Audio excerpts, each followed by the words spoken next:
I'm about to say the three words that nobody ever wants to say on camera. I was wrong.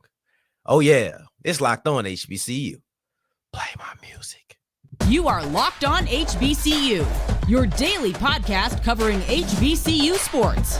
Part of the Locked On Podcast Network, your team every day.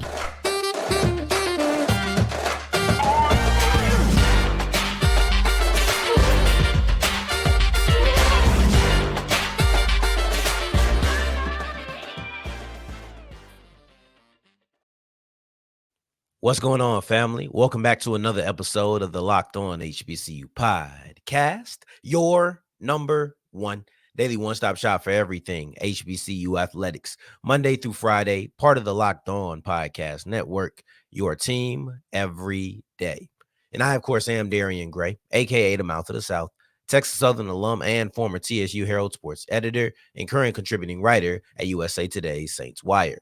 Thank you for going on this journey with me, making Locked On HBCU your first listen of the day every day. And remember, just because the mic cuts off does not mean that the journey is over. Just means it's time to follow me on Twitter at South Exclusives.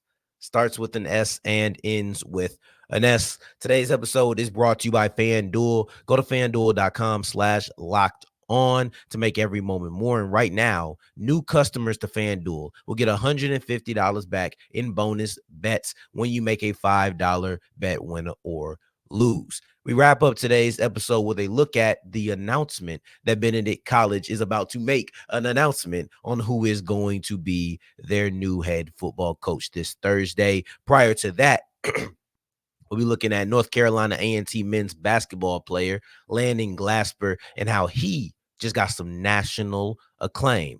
However, I'm going to start off today's show with a little bit of humility, with just being a man, because at the end of the day, I come on here and I talk every single day for 30 minutes, 5 days a week, Monday through Friday. You tap in and you listen to me, and I appreciate that. And I think because you are so loyal of a listener, so much of a part of the family, you deserve a little bit of accountability on my part. And I say that, I lead that in to say I was wrong when it comes to Hue Jackson.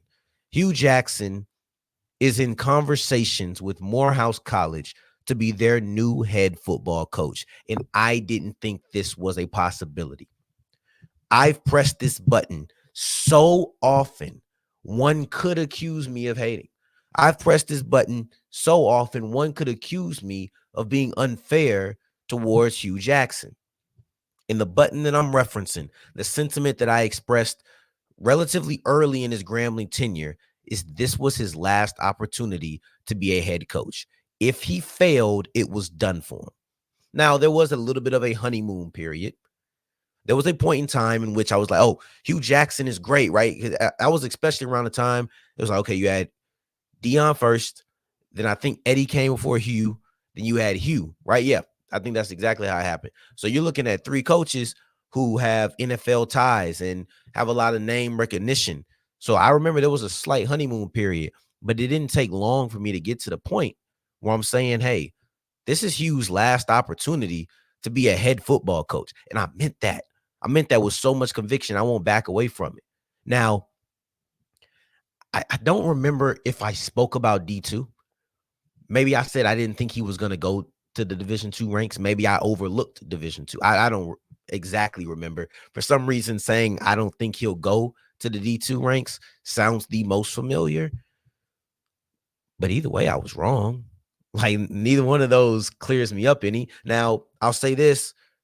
Clearly, that wasn't on my brain. I was thinking FCS, but like, I can try to shoot myself bail all I want, but the fact of the matter is I was wrong. Now, do you want to know what Hue Jackson and Hugh Jackman have in common outside of a very similar name that you got to say slowly to make sure you don't think you got the person mixed up? And if you haven't checked out Logan, please skip ahead about 15 seconds. Neither one of these men will die. If you watch Logan, Wolverine is supposed to die at the end of the movie. And now all of a sudden, Hue Jackman is revived in his role with Deadpool 3. Blows my mind. Neither one of these guys will ever be done with what they do. And this may seem like a little bit of goalpost moving, But this has to be the last opportunity. The reason I said that a while ago is we've seen him coach at the NFL level at 2 spots, and it hasn't worked out. And I understand things aren't always on his side. But if things consistently tend to not be on your side, you're going to stop getting opportunities for things to not be on your side. Like, people will tell you that there was things in Cleveland going wrong, things in Oakland that were going wrong. I thought that Grambling was too impatient with him. Things went wrong there. But if every single place you go, you're pointing the finger at somebody else, people are going to stop pointing the finger at you and saying that we want you. Like, they're going to point the finger at you and say it's your fault or you're the common denominator, but they're not going to point the finger and say we want you. That's just not how it's going to go. So this has to be the last opportunity. And maybe I didn't mention D2 last time. I'll mention D3 right now. He's not going. I thought the next time that I would hear Hue Jackson's name, it would be as a part of a staff. But it's clear to me that he wants to lead his own staff, which I respect. You got to commend it. He is a head coach. He has been a head coach. He doesn't want to go be an offensive coordinator, a quarterback's coach. He doesn't want to do that anymore. He is a head coach. So Morehouse it's not a great situation. I'll be honest with you. They need to, and one of my closest friends, like my brother, he went to Morehouse, right? He went to the house, and they need to make sure that they're patient with him. I don't believe that Morehouse was patient with their last coach. No, they weren't. I don't even say believe. No. They were not patient with Coach Wilshire. They wasn't. They were not a patient squad with him. 1 year in, a lot of the things that were going on, the letter he wrote was very telling. Grambling, you can make an argument that they weren't that patient with Hue either. I thought that was too soon. And I know I've been saying that he's on the hot seat, and I was saying all of these things, and maybe by the time that I sided with Hue, it fell on deaf ears because people heard this is last opportunity. He's on the hot seat. And they just heard all of those things and took it as me just being too negative. It's okay. It happens. But one of the things that also happened is I said that Hue Jackson will be done coaching. When he got fired, I said that was his last opportunity. He's finished. I said that. I came on here and I wrote that man's obituary. So now I got to come on here and I got to say the 3 words that nobody ever wants to say on camera. But at the end of the day, I'm a man, so I can do it. I was wrong. And now we're going to move on to some stuff that I'm not wrong about. And that's the fact that Landon Glasper, North Carolina A&T's leading scorer in men's basketball, was just awarded a national award that we'll break down as we continue with Locked On HBCU.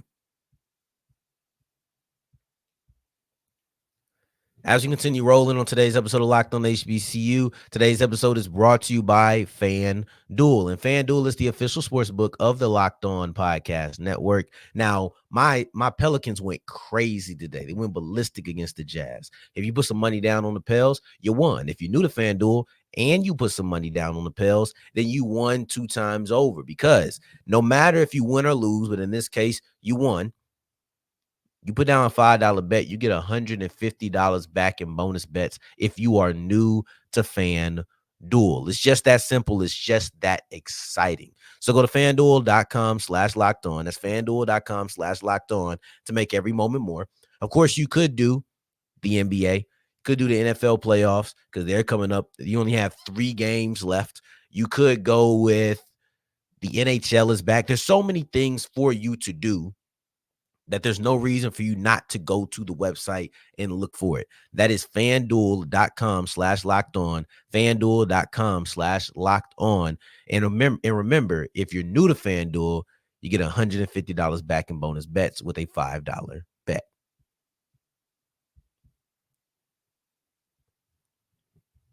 As we continue rolling on today's episode of Locked On HBCU, I appreciate you for making this your first listen of the day every day. Remember, for your second listen, we're checking out Locked On Sports Today. All day, every day, first of its kind, 24/7 sports network on YouTube. Go to Locked On Sports Today to subscribe. Now let's go ahead and keep rolling as we look at North Carolina A&T. Their leading scorer, Landon Glasper, has received national acclaim for his scoring barrage that he's went on recently. He has been exceptional over the last 3 games, right? One of my things that I'm trying to start up, let me know how I like it. Don't be acceptable, be exceptional, right? And that's what I feel like. I don't know, man. That's my first time saying it out loud to somebody. I just thought in my head earlier today. I like it. Anyway. You're looking at Landon Glasper, who is a walking bucket, and right now he's running. Like, this is a guy who is averaging 21.3 points per game, second in the CAA, 10th in the NCAA, period, right, in the nation. Looking at the 10th leading scorer in the nation, second leading scorer in the conference. This man is a walking bucket every day that ends in a Y. And when you look at what he was able to do over the last 3 games, he's in a stretch that he's never hit. First and foremost, against Northeastern, he actually had his season high in points. That's number one. He had his season high in points, 35 points against Northeastern. And, overall, he's averaged 29 points per game. It was 28.7. So you're looking at 28.7, 29 points per game when you're looking at what he's been able to do over the last 3 games. And the first one was against Northeastern, or I don't remember the order, actually. You have Hampton, Northeastern, and you have William and Mary. Those are the 3 teams that you have. For his efforts, he was able to win the CAA Player of the Week. Of course, right? Like, that's no surprise. Nobody should have not seen that coming when you play the way he played. It would have to be somebody who just went even crazier to top that. But then he also got the Lou Henson Player of the Week, which is awarded nationally to the best mid-major school. So that's, or mid-major player, So that's all the HBCUs. Number one. All the HBCUs are in that conversation. It's a lot of PWIs in that conversation. I just don't know how to describe or how to group them in, not the huge school. So basically, if you're not a big school, but you're D1, this is the pool that you're picking from. In addition to having 35 in that game against Northeastern, he followed up with a season high 8 rebounds in the next game, and he dropped down to 27 points. Ooh, that man really lost his touch in that one. But in all seriousness, like, you looking at it, this cold is making, or I don't even know if it's a cold, but this cough is making it very difficult to joke around because I can't even laugh, like, be funny with it. But you're looking at a player who scored 24, 35, 27. And that 35 point sticks out, but it's also how he did it. He was efficient from 3, but he didn't launch a bunch of threes. But when he got to the stripe, that's where he really put in his best work. 15 for 15 from the free throw line. Okay. You're looking at a player who, has been able to score in multiple ways, and that's what he does extremely well. Over the course of these 3 games, he's averaged about 29 points, 6 rebounds, and then 2 assists. And yes, his individual ability has led to individual acclaim, but it's also led to probably the most valuable thing, which is team success, right? We can acknowledge, shout out Randall Barnes, right? Fort Valley State alum, right? HBCU post on Sirius XM. We were having a conversation on the timeline earlier today about Joel Embiid in his dropping 70, but then him saying he doesn't care until he gets a ring. Team success is great, but sometimes it's important to acknowledge the individual success. And that's what I want to make sure we do. And luckily, the individual success has also led to team success. So they won all 3 of those matchups that they faced: Hampton, Northeastern, and then also William and Mary. This 3-game stretch was important because it gave them a 3-game winning streak and put them at 4-2, so that they're tied with, like, a ton of teams. The way the CAA is stacking up is crazy. They're second place, but it's 4 teams. Excuse me. What you're looking at, 4 teams? Yeah. So you have 4 teams tied at 4-2 at second place. So that's 2 through 5 with the same record. Then you go to 3-3, and you have 5 teams who are tied at that for 6th, right? So you have 6 through 10 with the same record, 2 through 5 with the same record, and then everybody's looking up at Drexel, who's undefeated, and they have no losses. Everybody else has at least 2. They ain't even played 7 games, or nobody else even plays 7 games. That's a lie. Hampton plays 7 games. The only 2 teams to play 7 games are the ones that have won all the games and the ones that haven't won a game at all. But it's just wild to me that you have 9 teams who are that condensed. I don't care how early in the season it is. It's not 2 games in. You're 6 games in at this point. To have 9 teams within 1 game, 4 of them at 4-2, 5 of them at 3-3. That's just a crazy distribution, if you ask me. Then you look at where the teams that A&T beat rank. And you have Hampton at 0-7. You have Northeastern at 3-3, and then William and Mary at 2-4. So yeah, you have 2 teams who aren't really a part of that conglomerate, but that win with Northeastern, if you want to describe it as the haves and the have-nots, it allowed North Carolina A&T to be a have. When losing that game would have put them in a have-not. It would have put them in the 3-3 category with the teams who are 6 through 10. The teams who have the 3rd best conference record in the conference, but are in 6th place. It's tough. But that's the little mark of separation. Now, as we move forward, I don't know if Benedict College is going to separate themselves. I don't know if Benedict College is going to separate themselves from how they used to do it over the last couple of years, but it'll be interesting because they are going to announce who their new head football coach is going to be this Thursday. But let's break down the process that has gone on and why I think that Benedict College is doing a coaching search the right way.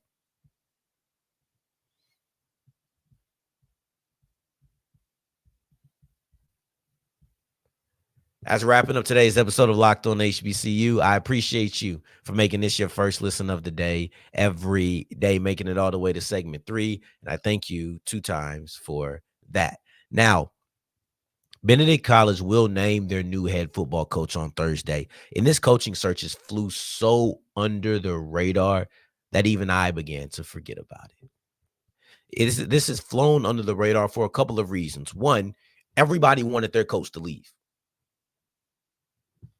I'm not lying, y'all.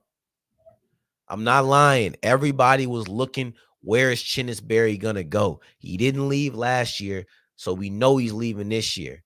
I don't think people wanted Benedict College to be bad, but it's just like we know Berry's out of here at some point, and maybe Coach Pugh's retirement made us all say, yeah, it's happening now. Maybe. But everybody was like, okay, is Chennis Berry going to choose South Carolina State like we think? Is he going to go to Southern, maybe throw a curveball there? And you had a couple of people like me throwing rocks at the Stars, saying maybe he'll land at Texas Southern. But like I said, you throw rocks at the Stars, a lot of times you can't land. You can't land. But that's okay. But overall, people were looking for him to be gone. So now that he left, people aren't really discussing, well, who's going to replace him? I think part of that has to do with the fact that they're a D2 school, and we talk about D1 schools a lot. And I'm not just speaking on this particular show, just in general. You see a lot of conversations around D1 HBCUs and their coaching searches.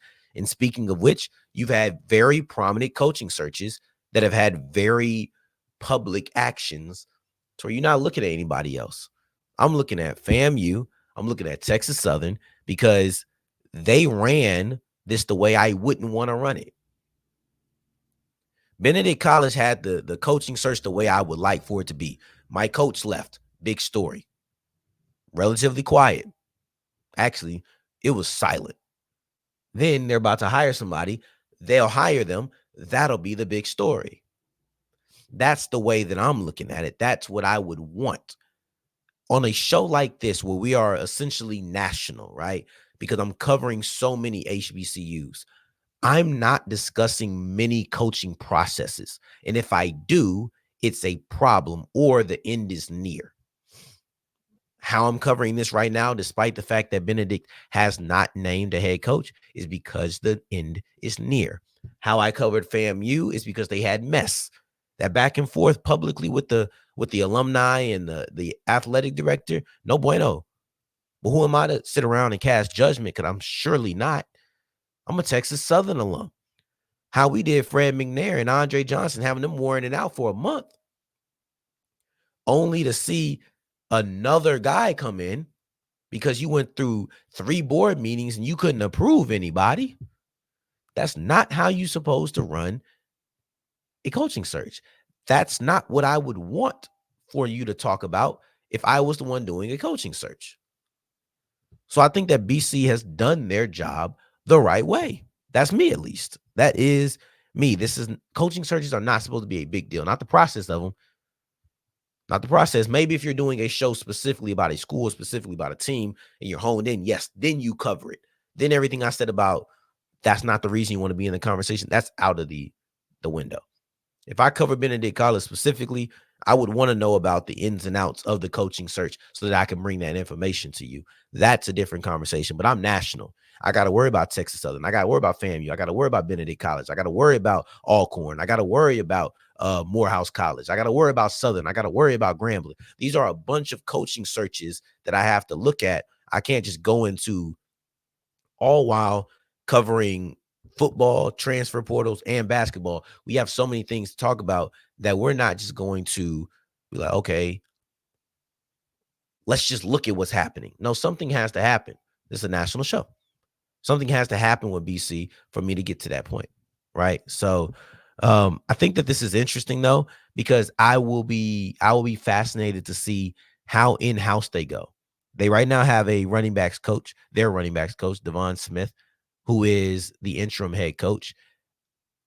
Maybe they go the route that FAMU alum want, and then FAMU alum be like, told you what Shan do? I couldn't do it that well, but it's okay. I'm not Shannon. But that may be the route they go. We'll see. It's Thursday. This is flown under the radar. I almost forgot that they didn't have a coach. But this Thursday, which means we'll talk about it on Friday because it'll be Thursday morning. They said 11:30 a.m., so I'll be expecting 10:30 Central Time, 11:30 Eastern Time. Yeah, it'll be interesting, man. Coach Berry went back-to-back. He took a team that was 1-9 the year before the pandemic. Took a year to get into the groove and then went undefeated in the regular season, back-to-back seasons. Had a form. It's a lot to deal with. These are big shoes to step in, but do you step into the same shoes? That's the question.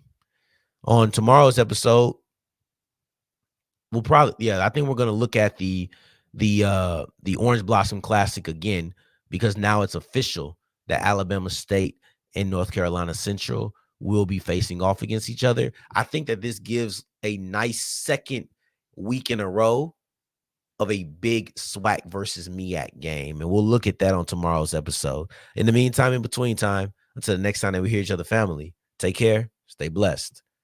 Peace.